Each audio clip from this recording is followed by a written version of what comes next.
Tcharam! Bom, René de Paula Júnior falando, vocês me acompanham mais uma vez? É engraçado porque eu já coloquei essa câmera em inúmeras posições possíveis, imagináveis, etc e tal. E talvez essa aqui, pelo mero fato do microfone ficar talvez mais próximo de mim, mais voltado para mim, talvez... Eu juro que um dia ainda resolvo essa história, tá? Só para vocês sofrerem menos. Mas é que realmente, como eu sempre deixo claro, né? Esse processo todo, meio casual, para não dizer completamente casual, de registrar ou de aproveitar algumas brechas de tempo, né? De aproveitar algumas brechas de agenda para registrar e não deixar que algumas ideias se percam e compartilhar isso o mais rápido possível. Eu sei que ele poderia ser melhor, mas ele também é um retrato um pouco da arquitetura dos meus dias, por assim dizer. Eu estou usando o termo arquitetura porque eu quero ter mais ou menos o que eu tenho na cabeça agora e vai ser mais ou menos o fio condutor. Então, do jeito que a minha vida é hoje, eu infelizmente não consigo fazer muito diferente, a não ser que eu mudasse, né, todo o meu esquema e me programasse para gravar isso direito, ficar pesquisando, testando, depois normalizar o áudio e tal. Lamento, mas é o que por enquanto eu consigo fazer, né? Eu trabalho. E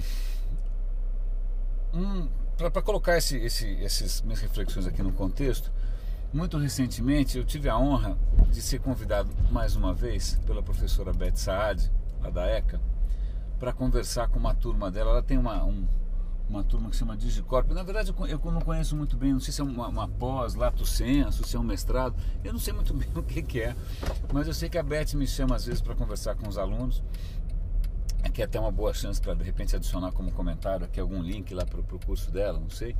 E dessa última vez foi especialmente legal. Eu fui lá, acho que era uma quarta-feira à noite, terça-feira à noite, sei lá, e falei quase 3 horas com a turma. Foi bom, uma turma super bacana, tinha muita gente de mercado, gente de agência de veículo, e-commerce, pessoal bacana, né? Pessoal bacana. Mas o mais engraçado dessa história toda foi voltar para a USP, porque eu passei muito tempo na USP. Eu comecei um curso, larguei depois de muito tempo, né? Fui para a ECA, acabei depois de um tempo indeterminado me formando. Então, uma boa parte da minha vida, uns 12 anos mais ou menos, eu circulei muito por ali. E depois voltei bissextamente, né? Voltei de vez em nunca na ECA, só quando alguém me chamava para uma palestra dessas e tal.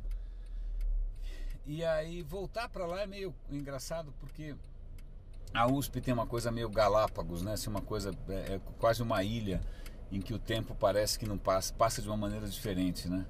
Sei lá, 20, 30 anos depois de eu ter passado por ali pela primeira vez, ainda tem uns 3 Che Guevara em cada ponto de ônibus, umas Janis Joplin passeando. A USP é um lugar engraçado. Mas é lógico, algumas coisas tinham mudado. Eu passei pelo prédio da FEA, da economia, estava completamente mudado, parecia um shopping. Tinha algumas, mas até que eu consegui me orientar e sair de lá, mesmo que fosse quase 11 horas da noite. Eu tenho um senso de orientação bastante precário, então eu me perco bastante. Tá. E aí, quando eu estava saindo da USP, eu vi de cara, assim, logo na saída da USP, tem a academia de polícia, é um prédio gigante, tal, né? E aí me veio à cabeça uma lenda urbana, que é o seguinte: a cidade universitária foi construída, se eu não me engano, me corrija quem souber melhor dessa lenda, na ditadura, certo? E houve incidentes anteriores, houve um incidente histórico, que teve uma época que a USP tinha um prédio na Maria Antônia, ali no centro da cidade, que era perto do Mackenzie, e teve uns confrontos entre direita e esquerda, aí teve polícia, uma confusão da porra. E também teve a invasão da PUC pelos militares. Bom, anyway, então havia um histórico do movimento estudantil dando dor de cabeça para a ditadura e tendo como complicômetro o terreno urbano, né? Porque o terreno urbano é muito fácil, o cara se esconde nos becos, sobe nos prédios, aí os militares não conseguem se mexer direito, então o cenário urbano é muito complicado para a repressão. Haja visto o que aconteceu em maio de 68 na França, né? Então toda essa época aí, em que o movimento estudantil era bastante efervescente, eu acho que isso deve ter deixado os caras com a pulga atrás da orelha. E quando construíram a USP é um, assim, cara, acho que é o cenário ideal para um sniper, né, para um atirador de elite, porque é tudo super descampado, né, super descampado, as unidades são super longe umas das outras. Se o cara quiser ir de um lugar para o outro, você tem 32 chances para bater o cara com um headshot, né? Então ficou assim, em termos de repressão, aquela arquitetura, e eu não estou dizendo que isso seja verdade, essa é uma das lendas urbanas, alguém me confirma essa história, mas da maneira que a USP foi construída, realmente parece um sonho, né? Um sonho da tropa de elite, por assim dizer, né? Exceto por alguns nichos ali. Nesse ponto, acho que a ECA, eu fiz ECA, Rádio TV, a ECA tinha uma coisa interessante, que ela era um miolinho assim, de vários prédios juntos. Então o prédio de publicidade era do lado do prédio de jornalismo, que era do lado do prédio de artes cênicas, que era do lado do prédio de relações públicas, que tinha a turma de biblioteconomia, tinha gente do Rádio TV, tinha o pessoal de cinema. Então muito concentrado num espaço bem pequenininho ali, com uma lanchonete meio comum e tal. Você tinha tribos, o cara não tem nada mais diferente do que, sei lá, a tribo de publicidade com a tribo de, sei lá, o Rádio TV, né? São duas praias diferentes, né? São dois sonhos de vida diferentes, ou de artes cênicas. Então você estava lá almoçando, aí vinha um pessoal fantasiado de sei lá do que, de tragédia grega. Então ali era um núcleozinho, uma ilhazinha pequenininha de efervescência, de coisa multidisciplinar, da qual eu tenho muita saudade, né? Tanto que quando eu cheguei lá, tirei uma foto da entrada e falei, pô, feels like home, né? Home sweet home, lar do oscilar. Então acho que talvez uma das melhores experiências ali na ECA foi justamente propiciada pela maneira como o espaço era construído. Porque eu tinha experiências anteriores ali na USP, eu fiz engenharia um tempo lá, fiz, mas não acabei. E ali era assim, parecia uma chapa de circuito eletrônico, uma placa de circuito eletrônico. Tinha uns blocos assim, aliás, a analogia é boa. Uns blocos, que a USP é assim, parece um chip, um circuito integrado, né? Um verdão assim com os bloquinhos, com umas coisas conectando.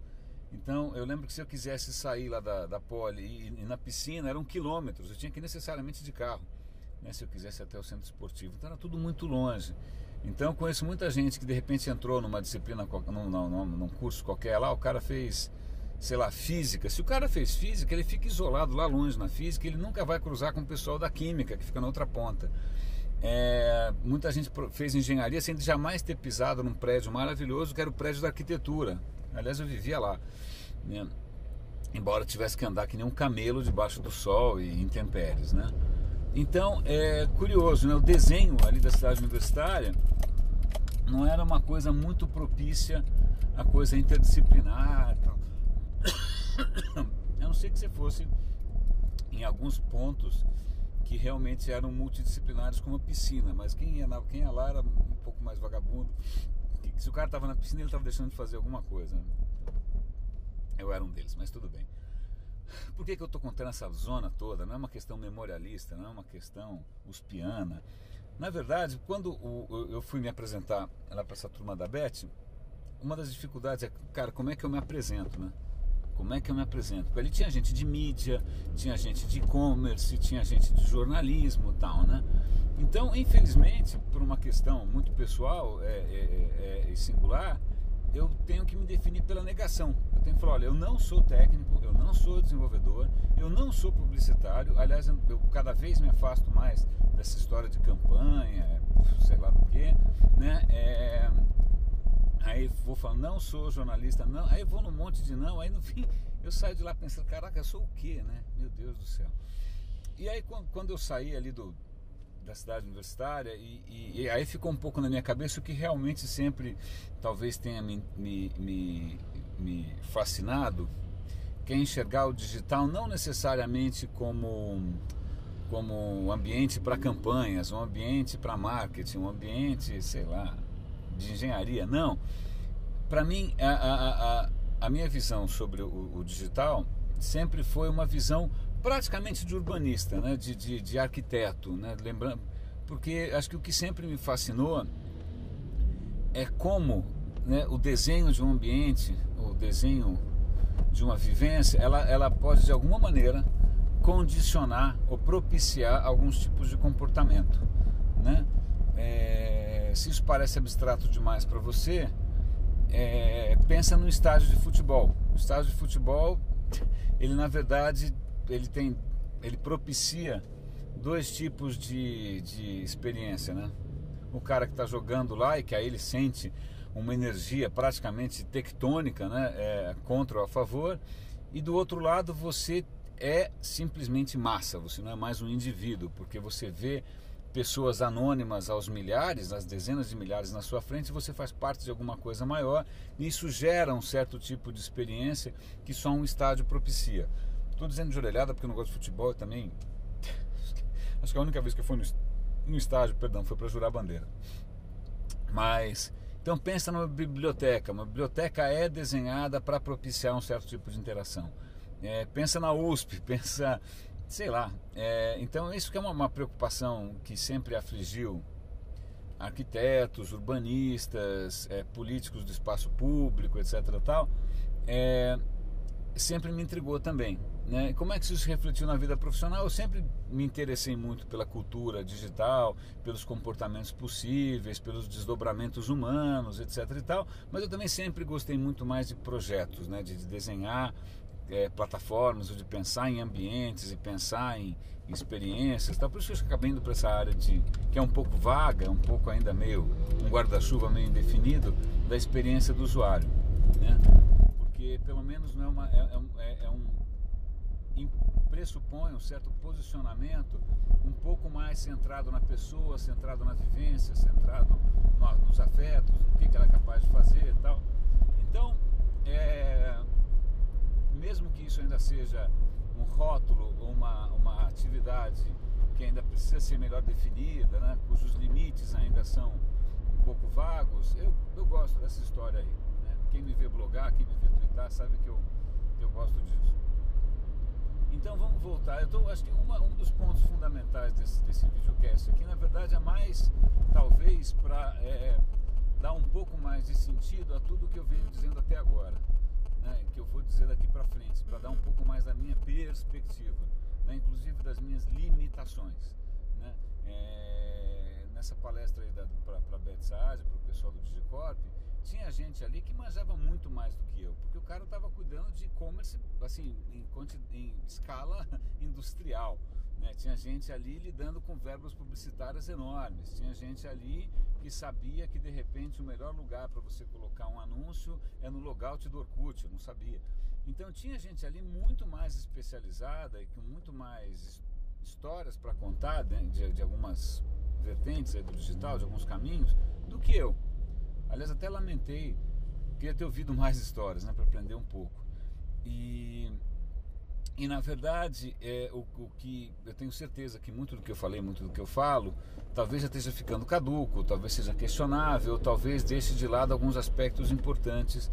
É legal isso para não dar nenhuma pretensão aqui de verdade absoluta ou de guru, né? Não tem essa de guru, verdade absoluta. Eu tenho um tremendo pudor de eu vou escrever um livro. Por que livro, cara pálida, né? Não vou virar agora enciclopédia, não faz sentido. Então, só para dar um certo contexto. Então vamos resgatar, acho que algumas coisas que eu tentei dentro desse framework aí, né, dessas coisas que me intrigam, que me preocupam, a minha visão, o que eu tenho experimentado, trabalhado e tal. O que eu tentei fazer ali, e ainda preciso fazer isso de uma maneira melhor, é tentar colocar como se fossem alguns pilares de algumas coisas que eu efetivamente acredito hoje, tá? Então vamos ver se nesse curto trajeto que vai daqui, da Ponte Cidade Jardim até o meu trabalho, eu consigo colocar isso de uma maneira um pouco mais clara. Eu acho que uma das questões fundamentais para sempre ter em mente, me convença se eu estiver errado, é que não sei quem inventou essa história, mas não tem um papo do o digital, né? O digital, sobretudo se o digital for alguma coisa com uma certa essência, né? Porque não, esse cara não entende de digital, esse cara não entende da internet, esse cara não entende, né? É como se de repente a gente estivesse enxergando o digital como uma coisa messiânica, né? Uma coisa que é superior ao resto, né? A gente tem uma tradição na história humana, na história do pensamento, uma tradição longa, né, que eu chamaria aqui de metafísica, de achar que, ok, esse mundo é um lixo, esse mundo é uma bagunça, nesse mundo as coisas envelhecem, estragam, esse mundo não é perfeito, existe uma outra esfera, seja ela qual for, religiosa, imortal, platônica, o cacete a quatro, que essa sim é uma esfera onde as coisas são perfeitas em contraposição com o mundo que a gente vive, que é um mundo de decadência, de degeneração, etc. e tal. E esse tipo de pensamento é muito arraigado, muito profundo, tá? E eu não gosto. Eu não gosto não, porque isso esconde um certo preconceito, um certo rancor quase, quanto a algumas coisas com relação ao mundo concreto, né? Como se eu tivesse raiva do mundo concreto por ele ser como é, e você sonha com uma outra instância, com uma outra esfera, em que essas coisas simplesmente não existem, né? Parece o paraíso, as pessoas não envelhecem, não precisam trabalhar, todo mundo é igual, blá, blá, blá, blá, blá, blá, né? Mas eu prefiro outro caminho, tá? Então, só para posicionar essa história. Então, quando eu vejo o digital sendo encarado como uma outra coisa metafísica, meio mítica, meio religiosa, meio messiânica, eu fico com 5 pés atrás, tá? Porque hoje, a cada dia que passa, e hoje é agosto de 2011, o digital, como qualquer outra tecnologia, quando eu digo qualquer outra tecnologia, eu digo eletricidade, combustão, motores, etc. e tal, eles fazem tanto parte do seu dia a dia que é praticamente indissociável mais, né? Se acabar a eletricidade agora, em uma semana você está morrendo de fome, porque ninguém sabe mais viver sem eletricidade. Ninguém sabe mais viver, ninguém sabe mais caçar, ninguém sabe mais plantar, ninguém sabe mais fazer porra nenhuma, né? Então, se tiver uma mancha solar, aquelas coisas, como é que chama aquelas explosões solares malucas, e esturricar tudo quanto é circuito elétrico aqui, a gente volta em uma semana para a idade da pedra lascada, porque, a gente não consegue mais separar, né, o que é natural, o que não é. Então tá legal, o digital está tomando esse caminho, está virando nossa segunda natureza, mas a gente está incorporando o digital de uma forma muito humana, né? E as grandes questões que o digital suscita hoje são questões humanas, são questões de aprendizado, são questões de justiça, são questões de educação, são questões de privacidade, são questões de felicidade, né? Então, à medida em que a gente vai assimilando isso, as grandes questões que emergem não são mais são absolutamente humanas, são algumas questões bastante antigas, né? Para não dizer que vão ser crônicas, né? Felicidade, compaixão, conviver com a diferença, conviver com o próximo, né? Questões políticas, tá? Então essa história de ficar tentando encarar o digital como alguma coisa que tem uma natureza própria, eu acho meio furado. Tudo bem que algumas coisas são possíveis no digital, mas não é porque são possíveis que elas são necessariamente boas. Várias coisas são possíveis, né? Com a química, com a genética, né? É possível geneticamente eu fazer um monte de coisa sem pé nem cabeça. A questão é, isso é ético? Isso é correto? Né? Então vai ver lá o que está acontecendo com o transgênico, célula-tronco. Tem uma série de questões aí sobre algumas coisas que seriam possíveis, se elas são éticas ou não, se elas são viáveis, né? Quais são as consequências que isso traz, tá? Então esse acho que é um dos primeiros pilares que eu acho que vale a pena a gente começar a ser um pouquinho mais desconfiado, com essa divinização, acho que é uma palavra boa, ou digital, porque o digital não tem fronteiras, porque o digital é grátis, tudo isso é balela, mas absolutamente furado, ainda mais porque países têm legislações diferentes, países têm culturas diferentes, países têm línguas diferentes, né? Países têm, valores completamente diferentes. Então, quando às vezes a gente aqui se irrita, fala, nossa, as multinacionais americanas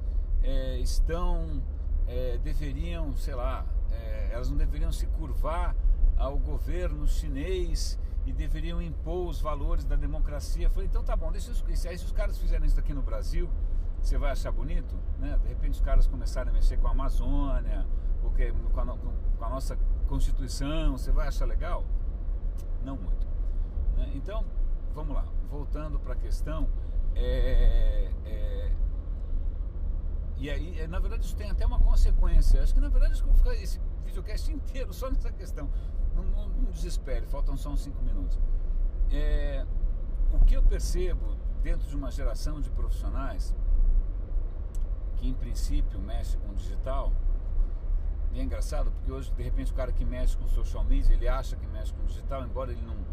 É gozado porque lá atrás, quando você falava que você mexia com a internet, significava que você sabia fazer uma série de coisas, meio técnicas inclusive, né?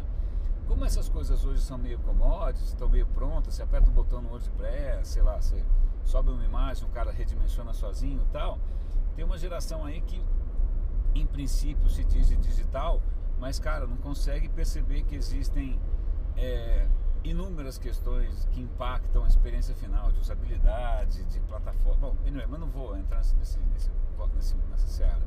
Mas o que acontece é uma geração ou uma determinada leva aí de profissionais que vem com essa ideia de que o digital ele é uma coisa à parte, né? Eles vêm menos dispostos a aprender do resto. Essa é a impressão que eu tenho e pode ser velhice minha, posso estar ficando velho, né? Porque quando o cara vai ver alguma questão qualquer do tipo como uma empresa funciona, as questões políticas no seu próprio país, as questões políticas no seu ambiente de trabalho, o cara vai achar que aquilo é absolutamente insuportável, é intolerável, ele vai querer ir embora, porque na verdade ele é da humanidade 2.0, né? Ele é de uma... e que sem perceber que ele mesmo tem N questões que ele desaprendeu a enxergar. Então, o que eu percebo é que essa colocação do digital, do eu sou digital, eu sou geração isso ou aquilo, na verdade dificulta, né, a postura, propicia uma postura que é uma postura um pouco isolacionista, é uma postura que acaba tendo pouca efetividade, acaba fazendo menos diferença, acaba sendo um puta tiro no pé, né? E é engraçada essa história como se o digital fosse outra esfera, além do bem e do mal, tal. Eu estava outro dia conversando com um pessoal bacana, num lugar legal, gente que vive disso, tal, e alguém me levantou a mão e falou: olha, você acha que existe risco de orcutização do Facebook? Gente, para um pouco para pensar o que essa pergunta quer dizer. O que essa pergunta quer dizer? Para mim quer dizer uma coisa clara. Quer dizer que mesmo depois, né, mesmo a gente estando numa época em que o que está salvando esse país é o consumo da classe C, é o consumo da classe D, que esse pessoal está comprando computador, que esse pessoal está querendo se educar, que ele não quer internet para ficar em social media, ele quer internet para crescer, né, para melhorar de nível, melhorar de vida. Mesmo numa época dessa que é um milagre, que é uma transformação profunda nesse país, tem gente torcendo o nariz para o povo que é mais Orkut, né? Olha que engraçado como essa persistência de uma certa coisa elitista, né? De uma certa coisa aristocrática, de uma certa coisa preconceituosa na cultura da gente, está marcado, né? Então é como se de repente, embora a gente esteja com o pé enfiado na lama, né, da brasilidade, a gente estivesse respirando perfumes franceses, né? A gente tivesse sempre essa coisa, não, eu não faço parte disso, vamos pensar em termos de Vila Olímpia, Shopping Guatemi, Shopping Cidade Jardim, cinema 3D, né? Enquanto isso tem um Brasil aí crescendo na tua frente, nem nas tuas costas, né? Então olha só, uma mera pergunta de gente que em princípio tem uma responsabilidade grande no digital. A preocupação do cara, o que quer dizer orcutização de alguma coisa? Significa que ficou ruim? Significa que não é mais limpinho?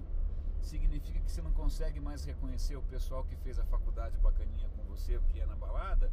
Significa que você não se sente mais seguro, cercado de gente diferente, ou como naquela história lá de gente diferenciada? veja só, né? Veja só como mesmo, né, em quem respira digital, você ainda continua preso a questões que são profundamente sociais, profundamente políticas, né? E que sem querer você pode estar, porque não está olhando para dentro de si, não está reconhecendo os próprios preconceitos, talvez você crie de novo ambientes digitais, ambientes urbanos, experiências, né, de consumo, etc. e tal, que vão tentar justamente perpetuar um preconceito, uma visão antiquada, etc. e tal, né? Ou seja, o pessoal que está se achando super moderninho e super, sei lá, revolucionário porque é digital, na verdade pode não perceber que o que ele está fazendo na verdade é tentar perpetuar um mundo que talvez esteja ficando anacrônico, né? Um mundo que esteja ficando anacrônico. Enquanto a gente fica aí babando ovo, né? Pagando pau pros, sei lá, iPads da vida, né? Aquelas coisas, a Apple Store, coisas do gênero.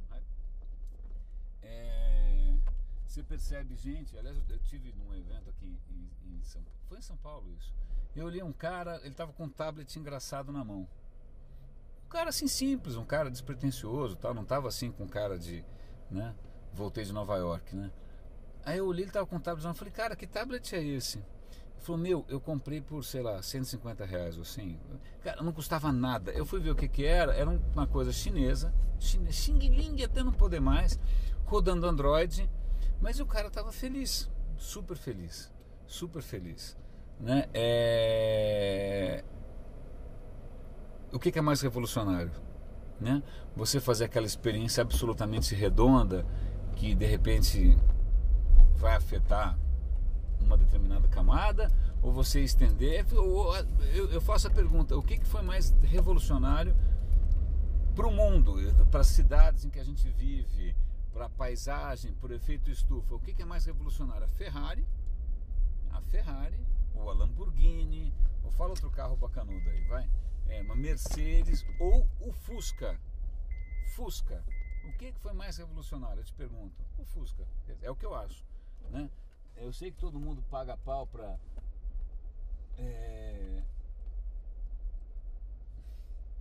para essas coisas bacanas, tal, mas na verdade o que acabou mudando o mundo da gente são algumas coisas que não tem tanto pedigree assim. É o Fusca, são as coisas de plástico, é a televisão popular, né? A televisão barata, é o programa Silvio Santos, é o Faustão, né? São essas coisas que ninguém quer enxergar, e eu não sei porquê, que acabam condicionando o futuro da gente. Bom, obrigado pela companhia. Espero que as coisas agora pelo menos estejam dentro de um contexto um pouquinho mais justo e mais localizado, e que eu tenha provocado alguns pensamentos aí. Grande abraço, René de Paula Júnior falando, roda e avisa.